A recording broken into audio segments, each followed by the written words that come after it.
A través de la historia, los seres humanos parecen estar obsesionados con la idea de la libertad. La libertad. ¿Cuánto aprecia el hombre la libertad? De hecho, basta con leer algunas de las estrofas de nuestros himnos nacionales en América Latina y probablemente en otras partes del mundo para ver la insistencia en el tema de la libertad. Nuestro precioso himno, me encanta nuestro himno, tiene algunas estrofas donde dice lo siguiente: salve el pueblo que intrépido y fuerte a la guerra a morir se lanzó, cuando en bélico reto de muerte sus cadenas de esclavos rompió. ¿Qué forma de describir nuestra independencia? Ningún pueblo ser libre merece si es esclavo, indolente y servil, si en su pecho la llama no crece que templó el heroísmo viril. Mas Quisqueya, la indómita y brava, siempre altiva la frente alzará, que si fuere 1000 veces esclava, otras tantas ser libre sabrá. ¡Qué determinación! Y el himno, como todos ustedes saben, termina diciendo: libertad, que los ecos se agiten mientras, llenos de noble ansiedad, nuestros campos de gloria repiten: libertad, libertad, libertad. No vamos a cantar el himno, simplemente para que tengamos una idea. Dado que todos nuestros países tuvieron que independizarse de sus antiguas colonias, casi todos nuestros himnos, y estuve buscando algunos, Argentina, México, varios himnos, casi todos nuestros himnos expresan el horror de perder nuestro derecho de autodeterminación que tenemos como nación independiente. Para ese anhelo que tenemos como nación, colectivamente, o por lo menos que expresamos colectivamente, en cierto modo es un eco del anhelo que todos tenemos como individuos. Hay algo en nosotros que grita con el himno nacional: libertad, libertad, libertad. No queremos que nadie reine sobre nosotros, ni siquiera Dios, como dice el Señor en una de sus parábolas, Lucas capítulo 19, versículo 14. No queremos que éste reine sobre nosotros. Sin embargo, a pesar de ese afán de libertad que hay en el hombre, lo cierto es que todos nosotros, sin excepción, somos esclavos. Por favor, escúchame.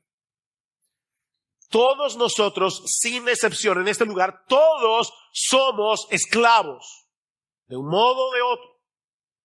Eso es básicamente la enseñanza de Pablo en el pasaje de la carta a los Romanos que vamos a estudiar en la mañana de hoy. Pero por amor a las personas que nos visitan, permítanme poner nuestro texto en su contexto.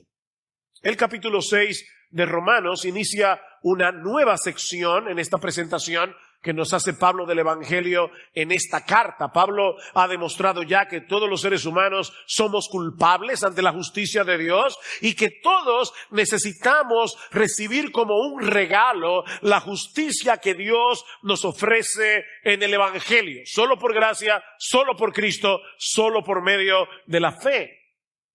Pero eso levanta una objeción con la que Pablo va a tener que lidiar a partir del capítulo 6. De hecho, es la objeción que tanto el catolicismo romano como muchas otras sectas a través de la historia, sí, el catolicismo romano es una secta, todas esas sectas a través de la historia han levantado la misma objeción contra el evangelio de la justificación por la fe sola, no por obras, para que nadie se gloríe. ¿Cuál es la objeción? Capítulo 6, versículo 1.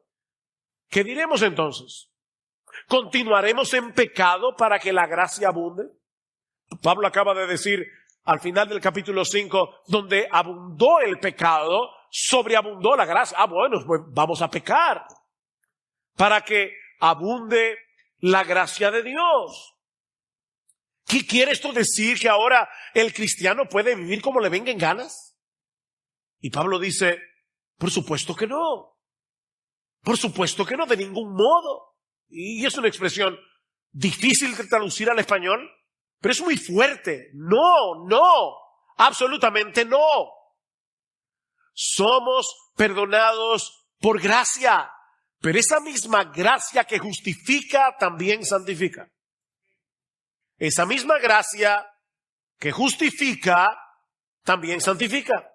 Todo aquel que ha sido verdaderamente justificado solo por gracia, solo por Cristo, solo por medio de la fe, está siendo santificado por causa de nuestra unión con Cristo.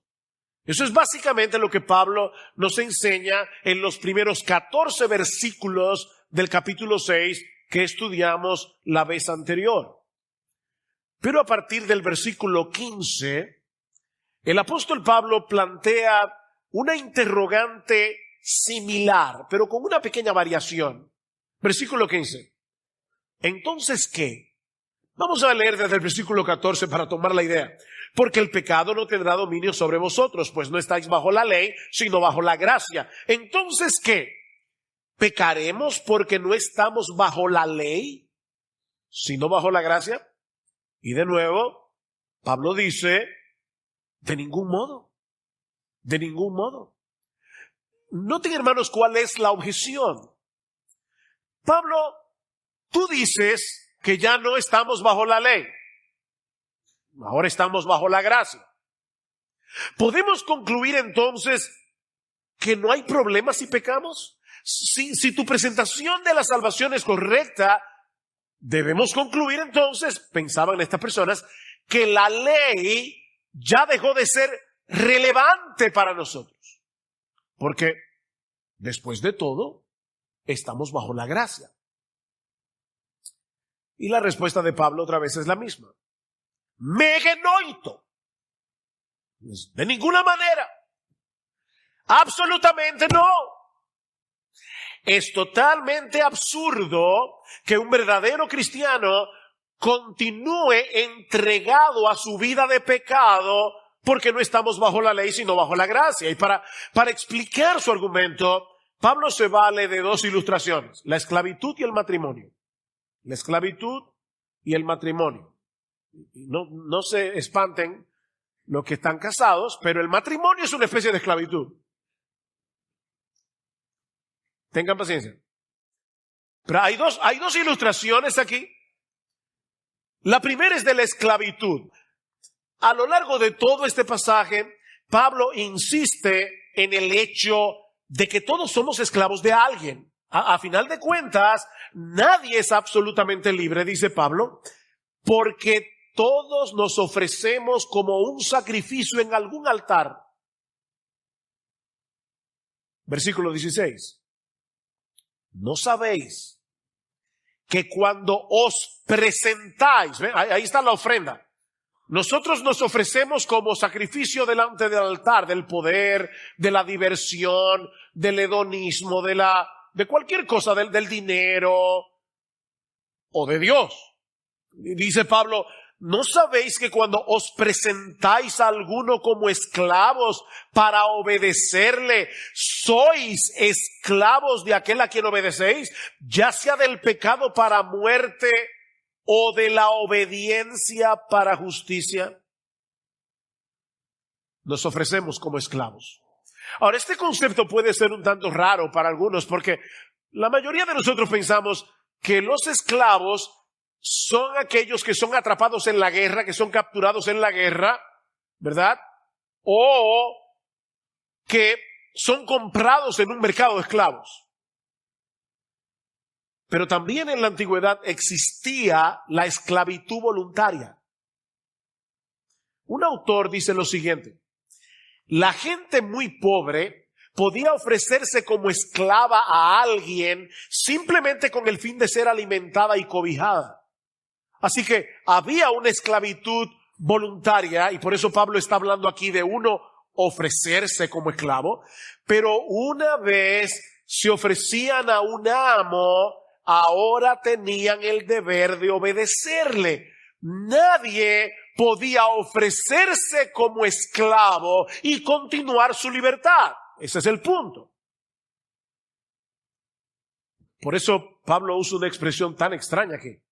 En el original, él está diciendo, ¿no sabéis que cuando os presentáis a alguno como esclavo para obedecerle, sois esclavo de aquel a quien obedecéis, ya sea del pecado para muerte, y alguien esperaría que dijera Pablo, o de Cristo para justicia, pero eso no es lo que dice Pablo.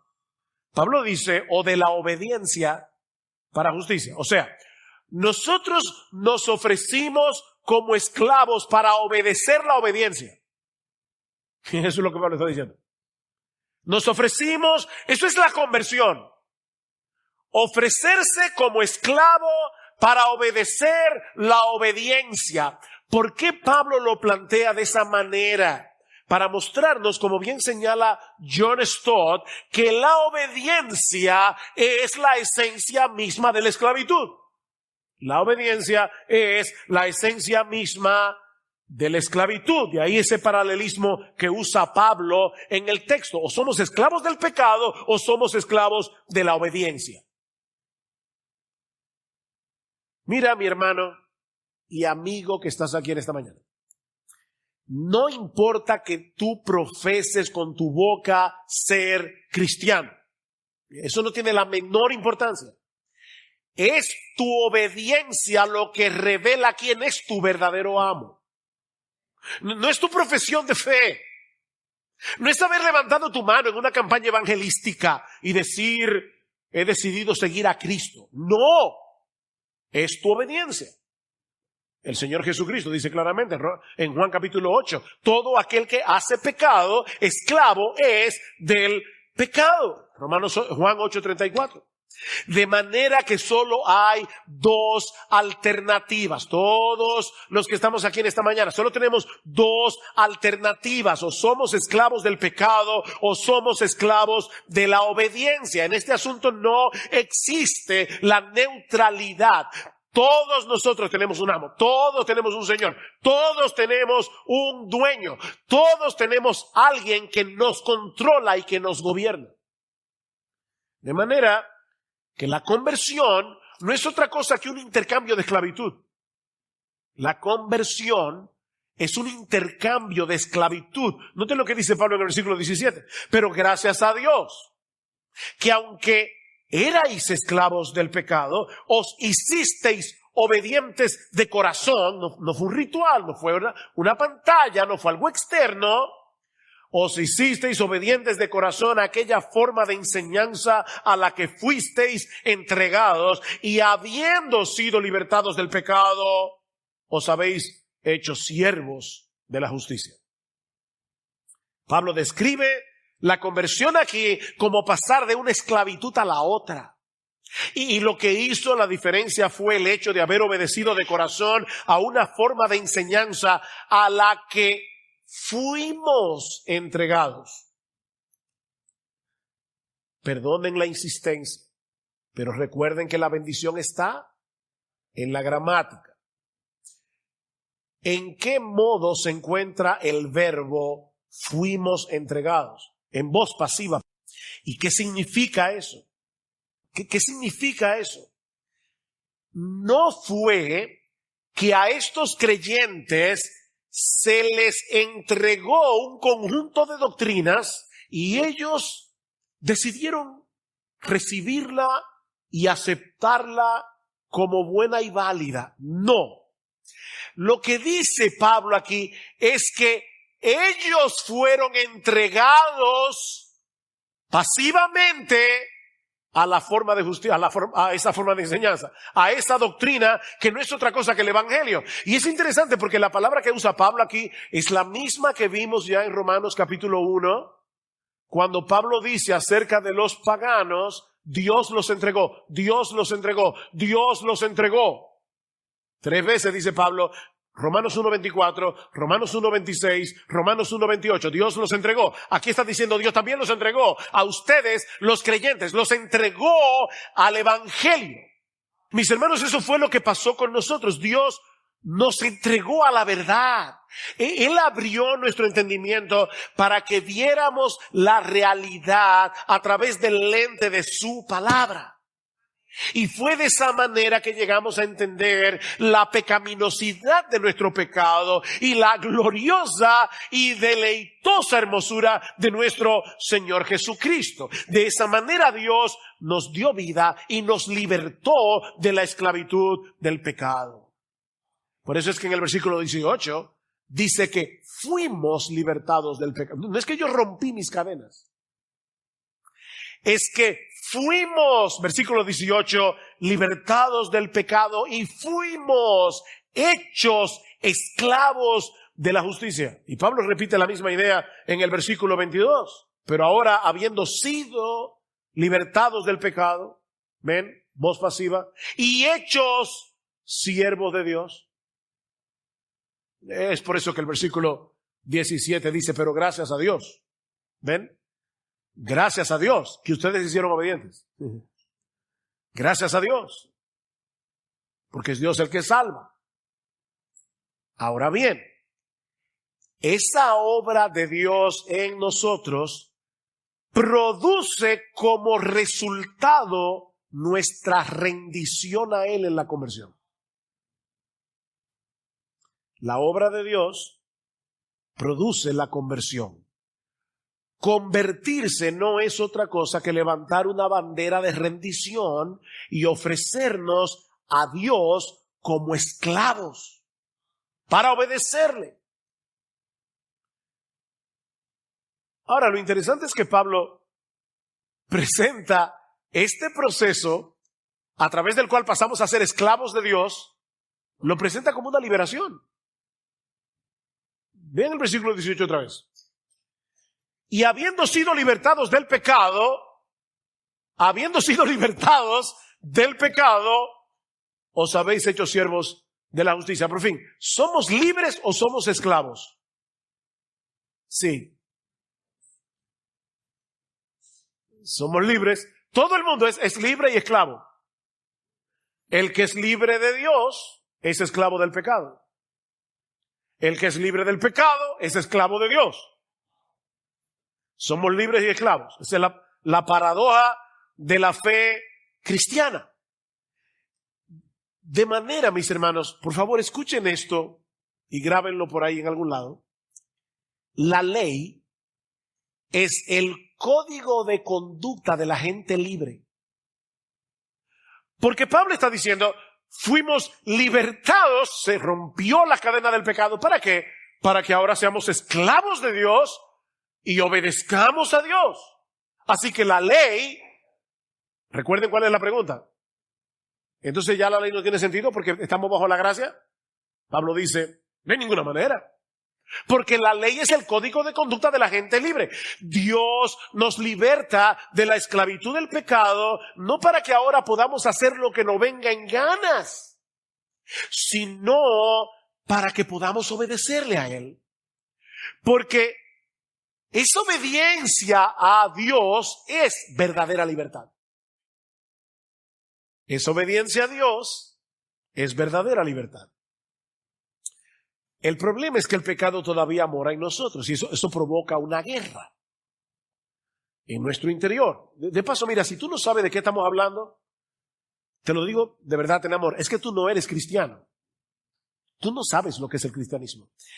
En todo cristiano verdadero hay una guerra. Noten el versículo 12 de Romanos 6. Por tanto, no reina el pecado en vuestro cuerpo mortal para que no obedezcáis sus lujurias o sus deseos, ni presentéis los miembros de vuestro cuerpo al pecado como instrumento de iniquidad, sino presentaos vosotros mismos a Dios como vivos de entre los muertos y vuestros miembros a Dios como instrumentos de justicia. Leí recientemente una ilustración que me encantó para explicar Romanos 6:12. Mira, cuando nos convertimos al Señor, Nuestros cuerpos se convirtieron en un castillo en el que Dios ocupa el trono como rey de nuestras vidas. Nuestros deseos son como los siervos del rey en el castillo. Pero el pecado todavía mora en nosotros como un monarca destronado que desea volver a gobernar el castillo. Y su estrategia consiste en tomar cautivos nuestros deseos por medio del engaño del pecado y enviarlos como traidores encubiertos para movernos a rebelarnos de nuevo contra la autoridad de nuestro rey. Esa es la guerra. Cada vez que tú chismeas, es que el pecado que mora en ti tomó cautiva tu lengua. ¿Ven? Alguien me recordaba en estos días, yo no me acordaba de algo que yo dije hace mucho en una prédica. Hay gente que tiene mejor memoria que yo. Me decía, los chismosos son peores que los buitres. Porque los buitres se comen a la gente muerta, pero los chismosos a la gente viva. Son peores que los buitres. Ahora, ¿qué es lo que ha pasado aquí? El pecado ha tomado cautiva tu lengua para que tú hables lo que no debes hablar. Y así podemos hablar de la pornografía, de cualquier pecado. De cualquier pecado. De ahí la advertencia de Pablo en los versículos 12 y 13. No dejes que el pecado reine otra vez. No te dejes seducir. O como dice Pedro en su primera carta, os ruego, mis amados hermanos, como a extranjeros y peregrinos, que os abstengáis de los deseos carnales que batallan contra el alma. Ahora bien, esta analogía de la esclavitud no nos dice todo lo que debemos saber acerca de lo que significa ser cristianos. Esta figura nos recuerda que ahora tenemos un nuevo dueño, un nuevo amo, nuestro bendito Señor y Salvador Jesucristo. Pero no nos ayuda a ver que ese yugo al que ahora nos hemos sometido es al mismo tiempo dulce y liberador. No nos ayuda. No nos ayuda a ver, como señala MacArthur, que ser esclavos de Jesucristo es la bendición más grande que te puedas imaginar. Su carácter es perfecto, su amor es infinito, su poder incomparable, su sabiduría ininvestigable y su bondad va más allá de toda comparación. Es por esa razón que Pablo se ve en la obligación de explicar a los creyentes en Roma por qué él decidió hacer uso de esta metáfora o ilustración. Ven el versículo 19. Hablo en términos humanos por causa de la debilidad de vuestra carne. Se le está diciendo, estoy usando esta ilustración porque todos nosotros como personas caídas tenemos nuestras limitaciones para entender verdades espirituales. Así que estoy usando por eso la esclavitud como ilustración, por la debilidad de vuestra carne, dice Pablo. Y ahora sigue diciendo, porque de la manera que presentasteis en vuestra conversión, de la manera en que presentasteis vuestros miembros como esclavos a la impureza y a la iniquidad para iniquidad, así ahora presentad vuestros miembros como esclavos de la justicia para santificación. Cuando éramos esclavos del pecado, nosotros presentábamos nuestros miembros para pecar. Ahora que somos cristianos, debemos presentar nuestros miembros para dar fruto, para santificación. Alguien decía que estas dos esclavitudes, la esclavitud al pecado, la esclavitud a Dios, no son estáticas. Si eres esclavo del pecado, inevitablemente irás pendiente abajo, cuesta abajo, en un proceso constante de degradación. Esto no es estático. Es pecar. Mírame, amigo, déjame decirte algo. Si tú no eres creyente, hasta cuando respiras pecas. Tu respiración es un pecado. Porque es Dios que te da el aire que tú respiras y la capacidad de respirarlo. Y Él lo hace para que tú vivas para su gloria. Pero tú estás usando el aire de Dios con los pulmones de Dios para hacer lo que te da la gana. O sea que tú vas cuesta abajo, degradación. El pecado no te deja donde estás. Pero si eres esclavo de Cristo, también estás envuelto en un proceso de santificación progresiva por medio de la cual te irás pareciendo cada vez más a Él. Una esclavitud te va dañando progresivamente hasta llevarte a una condenación eterna en el infierno. La otra te va llevando a través de un proceso glorioso de transformación que concluye con el deleite eterno de estar en la gloriosa presencia de Dios. Versículo 20.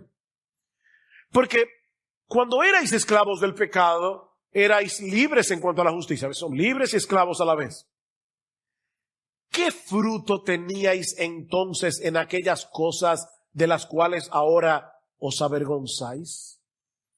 Honestamente, ¿no te ha pasado que de repente como una ráfaga tú recuerdas pecados que tú cometiste en el pasado? ¡Qué vergüenza! ¡Qué dolor!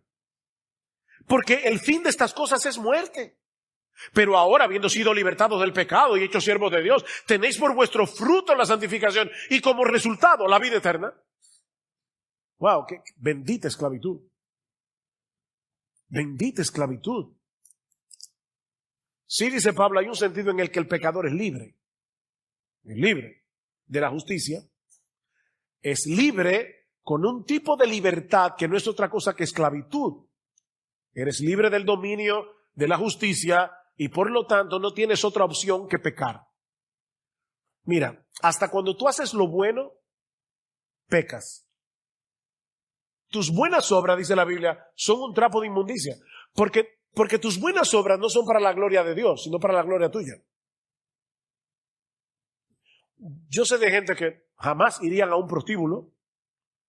¿Por qué? O por su reputación, porque no quiere que le peguen una enfermedad, pero no para la gloria de Dios. Entonces, te estás guardando de pecar pecando. No tienes otra opción. Eres libre del dominio de la justicia y no tienes otra opción que pecar. Con todas las consecuencias que el pecado trae consigo, dice Pablo, vergüenza y muerte. Es una vida destruida aquí y eterna separación de Dios allá. Vergüenza y muerte. La esclavitud de Dios, en cambio, produce santificación en el presente y vida eterna en su presencia en el futuro. De manera que lo que Pablo está diciendo en este pasaje es que la supuesta libertad del incrédulo no es otra cosa que esclavitud, mientras que la esclavitud del creyente no es otra cosa que verdadera libertad. Una trae como consecuencia lo que mereces por tu rebeldía contra Dios. La otra trae como consecuencia el regalo inmerecido de la vida eterna. Versículo 23. Porque la paga del pecado, ese es el salario. Y el salario es lo que tú mereces. Y déjame decirte, el pecado siempre paga a tiempo. Siempre paga a tiempo. La paga del pecado es muerte. Pero noten el cambio ahora. Pero la dádiva, la paga, la dádiva de Dios es vida eterna en Cristo Jesús, Señor nuestro, nuestro curios. La muerte es lo que justamente merece el pecador por causa de su obstinada rebeldía contra Dios. Pero la vida eterna que recibe el creyente es completamente inmerecida. Es una dádiva gratuita, dice Pablo, un regalo que Dios nos otorga por gracia únicamente por causa de Cristo. Ahora, este es un versículo, Romanos 6:23, que la mayoría de las veces lo usamos para predicarle el evangelio a los incrédulos. Pero Pablo lo está usando en una carta para creyentes. Y no es que esté mal que lo uses para evangelizar, pero no olvides que el propósito principal de lo que Pablo está diciendo aquí no es evangelizar, es santificar al creyente. Lo que Pablo nos está diciendo aquí a un grupo de creyentes en Roma y a nosotros, para moverlos a vivir a la altura de lo que son, es no presenten sus miembros para servir al pecado como si estuvieran sometidos todavía a esa esclavitud. No olviden cuál es el miserable salario del pecado en comparación con la dádiva divina que hemos recibido de la mano de Dios gratuitamente por gracia. Ese es el propósito de ese texto ahí. No es evangelizar, es santificar. Pero Pablo no ha concluido su argumentación. Hasta aquí nos ha mostrado que es completamente absurdo ampararse en que no estamos bajo la ley, sino bajo la gracia para vivir en pecado. Pablo dice, no seas tan estúpido, en otras palabras. Y perdonen la expresión, pero Pablo la usa en Gálatas. ¿Recuerdan los Gálatas insensatos? Suena muy bonito eso. O Gálatas insensatos. No. La palabra allí, como lo traduce una paráfrasis, es, oh mis queridos imbéciles de Galacia. Esa es la idea. Entonces, ya Pablo nos ha dicho, es completamente estúpido, es absurdo, es inaudito que una persona peque amparado en que no estamos bajo la ley sino bajo la gracia. No seas tan estúpido, dice Pablo. Eso es lo que Pablo está diciendo. O por lo menos, pero déjeme decirlo, eso es lo que está diciendo Sugel Michelén amparado en lo que dice Pablo. Pero ahora, él quiere hacernos ver, y esto es sorprendente, que es precisamente debido a que no estamos bajo la ley, sino bajo la gracia, que podemos cumplir la ley. Ahora Pablo va a voltear la mesa. Y lo hace a través de la analogía del matrimonio. La enseñanza de Pablo, en los primeros 6 versículos del capítulo 7, es muy simple. El verdadero creyente ya no está casado con la ley, sino con Cristo. Y por esa misma razón, ahora puede obedecer la ley. Porque no está casado con la ley. Bueno, pastor, explíqueme eso. Vamos al texto. Versículo 1. ¿Acaso ignoráis, hermanos, pues hablo a los que conocen la ley, que la ley, está hablando de la ley humana, la ley terrenal, que la ley tiene jurisdicción sobre una persona mientras vive? Eso es lógico, ¿verdad?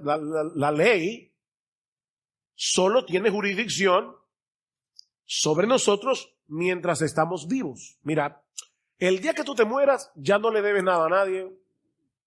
Si cometiste un crimen, no hay problema, ya te moriste. La ley no puede hacerte nada. Si un individuo comete un crimen y se muere después de cometerlo, la justicia humana no lo puede tocar. Ustedes nunca han visto un cadáver en un juzgado y nunca van a ver un cadáver encarcelado. Nunca. Tan pronto te mueres, estás fuera del alcance de la ley. Y para explicar mejor este concepto, Pablo se vale de la analogía del matrimonio. Versículo 2. Pues la mujer casada está ligada por la ley a su marido mientras él vive. Pero si su marido muere, queda libre de la ley en cuanto al marido. Así que mientras vive su marido será llamada adúltera si ella se une a otro hombre. Pero si su marido muere, ella está libre de la ley, de modo que no es adúltera, aunque se una a otro hombre. De nuevo, esta analogía no es complicada. Tan pronto se muere el marido, la mujer está libre de casarse con quien quiera. La muerte rompe por completo el vínculo matrimonial. Eso es lo que ocurre a nivel horizontal, a nivel terrenal. Pero ahora Pablo nos va a decir que eso mismo ocurre con la ley de Dios. ¿Eso que pasa con la ley humana? Es lo mismo que ocurre con la ley de Dios. Versículo 4. Por tanto, hermanos míos, también a vosotros se os hizo morir a la ley por medio del cuerpo de Cristo, para que seáis unidos a otro, a aquel que resucitó de entre los muertos. Ay, qué bueno, ya no estamos bajo la ley. Sí, ya no estamos bajo la ley. ¿Sabe para qué? A fin de que llevemos frutos para Dios. Fuimos libertados de la ley y unidos a Cristo para que llevemos frutos para Dios. Lo que Pablo está diciendo por implicación es que todos nosotros estábamos casados con la ley desde el nacimiento. Todo el mundo nace casado con la ley.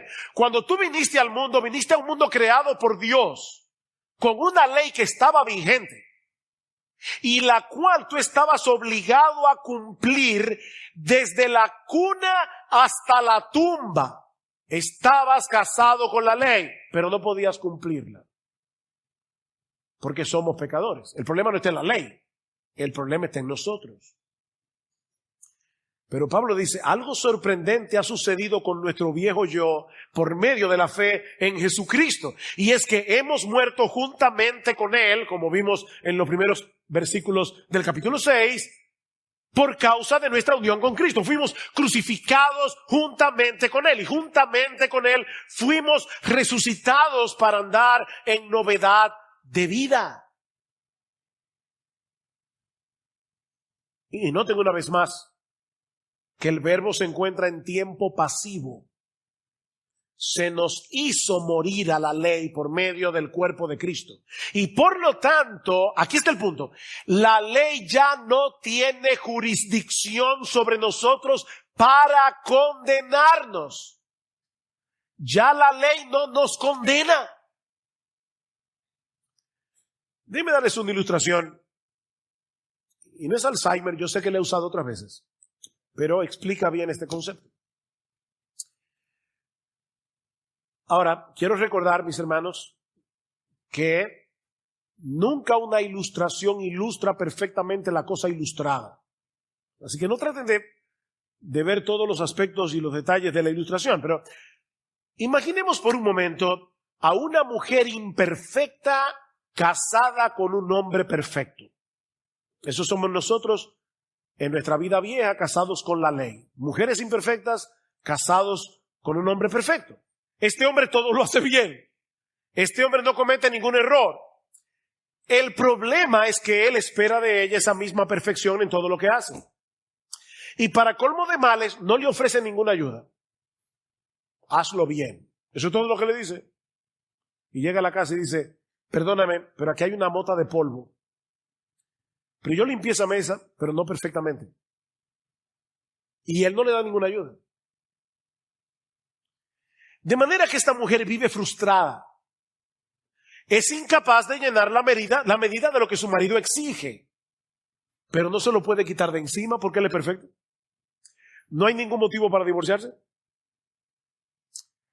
Pero entonces aparece otro hombre en la escena. Tan perfecto como el marido, pero al mismo tiempo lleno de bondad y de compasión.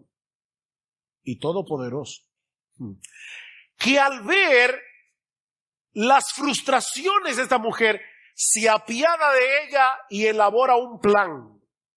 Como la única forma de librarse de ese matrimonio a través de la muerte, el plan consiste en matar a la mujer, a esta pobre esposa, matarla para que de esa manera ella quede libre de su antigua unión y luego resucitarla para que se case con él. ¿Qué plan más genial? De verdad, piénsenlo, es un plan increíble. ¿Saben qué, mis hermanos? Eso fue lo que sucedió con todos nosotros. Con todos nosotros hemos muerto a la ley, dice Pablo, por causa de nuestra unión con Cristo. Eso fue lo que pasó. Cuando Él murió en la cruz del Calvario, nosotros morimos con Él de tal manera que ahora todos estamos fuera del poder condenatorio de la ley. Ya la ley condenatoria de Dios no nos puede alcanzar. Estamos muertos. Mira, tu viejo yo que ha cometido todos los pecados que tú cometiste ya no existe, murió. Murió. Está muertecito y enterrado. Eres una nueva creación en Cristo. Por eso que Pablo dice más adelante, Romanos 8:1, por consiguiente, no hay ahora condenación para los que están en Cristo Jesús, los que no andan conforme a la carne, sino conforme al Espíritu. No hay condenación. No hay condenación. Pero esa no es toda la historia. Por causa de esa misma unión con Cristo, también resucitamos con Él. No para vivir como nos venga en ganas, sino para que ahora llevemos frutos para Dios, dice Pablo en el versículo 4. Nuestro matrimonio con Cristo es la solución provista por Dios para nuestra justificación y para nuestra santificación. Es un plan increíble. Digo, es creíble, pero es sorprendente. Ya no podemos ser condenados en el tribunal de Dios porque nuestro antiguo yo pecador murió con Cristo en la cruz. Pero tampoco podemos seguir viviendo una vida entregada al pecado porque amamos a nuestro nuevo marido y queremos agradarlo. ¿Ven el punto? No es, aquí está el deber, tengo que cumplir la ley. No. Miren, mis hermanos, hay un sentido, ahora voy a explicar lo que dije hace un rato, hay un sentido en que los esposos perdemos la libertad al casarnos. Por eso es que es un cónyuge. Hay un yugo en el cuello mío y otro en el cuello, el mismo yugo en el cuello de mi esposa. Ya, de por vida. Es un cónyuge, ¿verdad? Ahora le pertenecemos completamente a una sola mujer. Ven el punto. Yo no tengo libertad ahora. Bueno, no sé, me cansé de esta. No. Yo perdí esa libertad desde que dije sí, acepto. Dejé de ser libre. Mis hermanos, miren, el matrimonio impacta todas las áreas de nuestra vida porque ahora somos uno con nuestras esposas. Pero si es un buen matrimonio, esa pérdida de libertad es un gozo, no una carga. Es una bendita esclavitud. ¿Verdad? Amén. El que no dijo amén tiene problemas. Es una bendita esclavitud. Bueno, hermano, miren, si eso es comparando aquí con un matrimonio terrenal, dos pecadores que tienen que enfrentar problemas, pecados. Miren, esa película de Hollywood donde la gente siempre está bien y se levantan por la mañana y ni se cepillan la boca y se dan un beso. Miren, eso solo pasa en las películas. Esa no es la vida real. Pero un buen matrimonio en la tierra es como un pedacito del cielo. Miren, hermanos, en el mundo entero no hay un mejor marido que Jesús.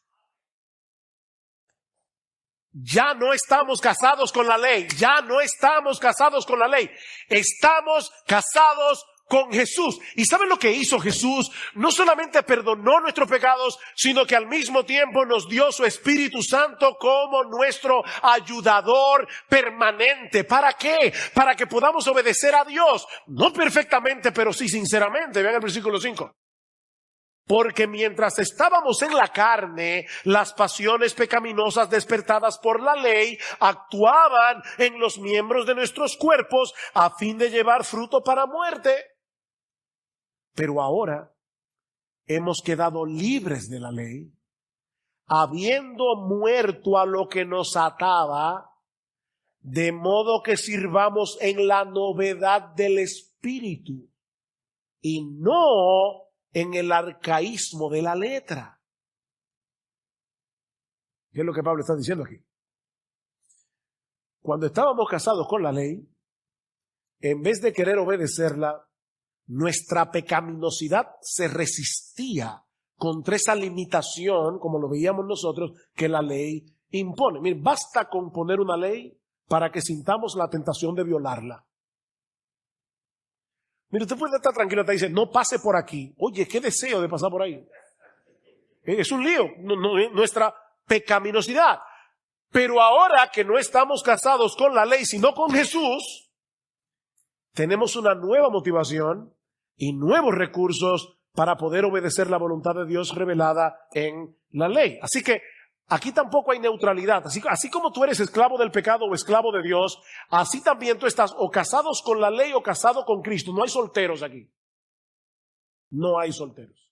O estás casado con la ley o estás casado con Jesús. Volviendo entonces a la pregunta de Romanos 6:15, es absurdo pensar que ahora podemos pecar porque no estamos bajo la ley, sino bajo la gracia. ¿Ven? Es absurdo. Todo lo contrario. Precisamente porque ya Dios nos libró de la condenación de la ley a través de la obra redentora de Cristo y ahora estamos unidos a Él por la fe, como una esposa con su esposo, tenemos a nuestra disposición todos los recursos que necesitamos para agradar a Dios a través de nuestra obediencia, no para ganarnos su favor, sino porque ya fuimos favorecidos por Él a causa de la obediencia perfecta de Jesús y su muerte en nuestro lugar en la cruz del Calvario. Así que, mi hermano, cuando te encuentres en medio de la tentación, recuerda tu nueva identidad en Cristo. Eso es lo que Pablo nos está diciendo. Recuerda tu nueva identidad en Cristo y la dulzura y el deleite infinito de estar casado con Jesús. Mira, tú no vas a poder vencer el pecado simplemente diciendo, no debo, no debo, no debo. Si tú no miras a Jesús, la dulzura de Jesús, la belleza de Jesús, que no vale la pena volver a tu antiguo marido. No vale la pena volver a tu antigua esclavitud. Teniendo un amo y un marido como Jesucristo, fuiste libertado de la esclavitud y condenación del pecado para que puedas agradar a tu nuevo marido, que te mató y te resucitó para casarse contigo. Aleluya. Es por eso que ahora tú puedes dar fruto para Dios en dependencia del Espíritu Santo. ¿Ven cómo estas dos figuras se complementan entre sí? Cristo es nuestro amo, Cristo es nuestro esposo. Y hay otras figuras, y Él es nuestro hermano, y Él es nuestro Salvador, y Él es nuestro amigo. O sea, la Biblia tiene varias figuras para decirnos quién es Cristo para nosotros. Pero en este caso debemos tomar en cuenta ambas realidades en el desempeño de la vida cristiana. No nos pertenecemos a nosotros mismos. No. Esto no es acerca de ti. Le pertenecemos al dueño más extraordinario, más maravilloso, más compasivo, más deleitoso que algún esclavo haya tenido jamás. ¿O ignoráis que vuestro cuerpo es templo del Espíritu Santo? 1 Corintios 6:19. El cual está en vosotros, el cual tenéis de Dios y que no sois vuestros. Glorificad pues a Dios en vuestro cuerpo y en vuestro espíritu, los cuales son de Dios. No somos nuestros. Quítate eso de la cabeza. Si tú eres cristiano, eres esclavo de la obediencia. Eres esclavo de Dios. Y ahora yo te pregunto, a la luz de todo lo que hemos visto hoy, ¿tú eres esclavo del pecado o eres esclavo de Dios? Nota que no te estoy preguntando si alguna vez hiciste una profesión de fe. No te estoy preguntando si tú eres miembro de Iglesia Bíblica del Señor Jesucristo o de cualquier otra iglesia. Esa no es la pregunta. Lo que te estoy preguntando es, ¿a cuál de esos dos amos tú estás obedeciendo?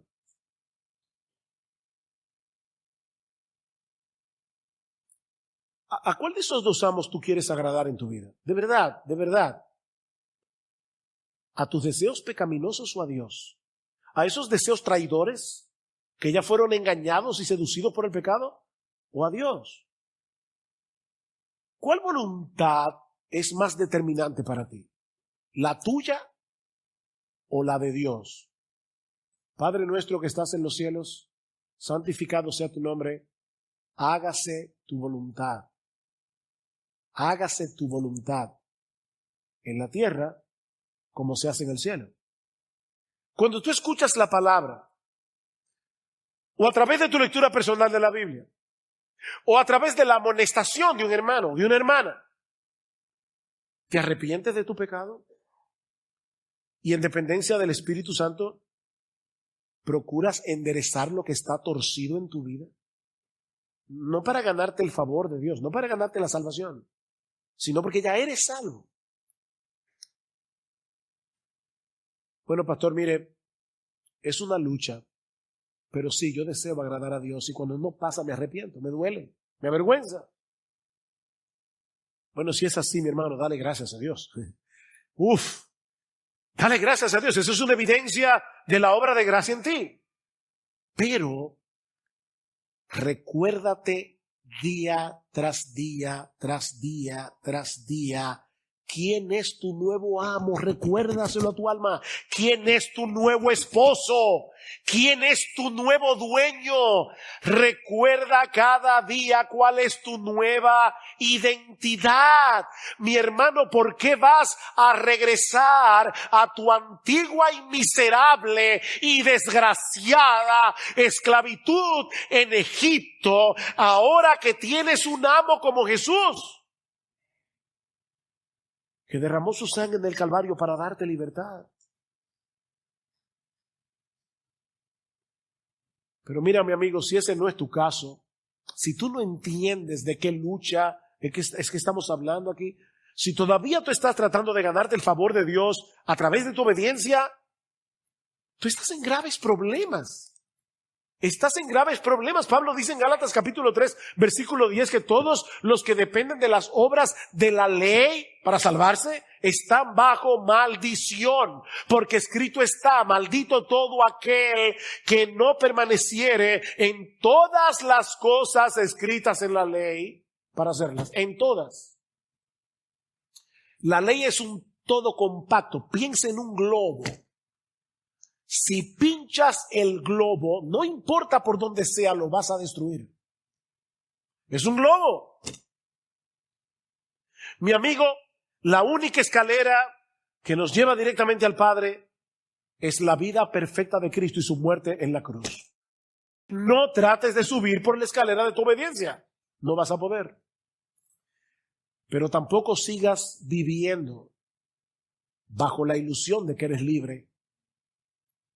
Eso es una ilusión, mi amigo. Porque la realidad es que tú eres esclavo del pecado. Si tú no eres esclavo de Cristo, eres esclavo del pecado, no hay otra opción. Y si continúas en esa condición, no solo vas a desgraciar tu vida aquí y ahora, sino que al final cosecharás una existencia de miserias sin fin en las llamas del infierno, donde no hay una sola gota de misericordia por los siglos de los siglos. Cristo dice en Juan 8:32 que solo aquellos que conocen la verdad serán verdaderamente libres. Pero más adelante, Él mismo se identifica con la verdad. Yo soy el camino, dice Jesús, yo soy la verdad, yo soy la vida. Nadie viene al Padre sino por mí. Amigo, arrepiéntete de tu pecado. Acepta por fe la oferta del Evangelio. Confía solo en Jesús. Porque solo al que el Hijo libertare será verdaderamente libre. Hay libertad, hay libertad, hay libertad en Cristo Jesús.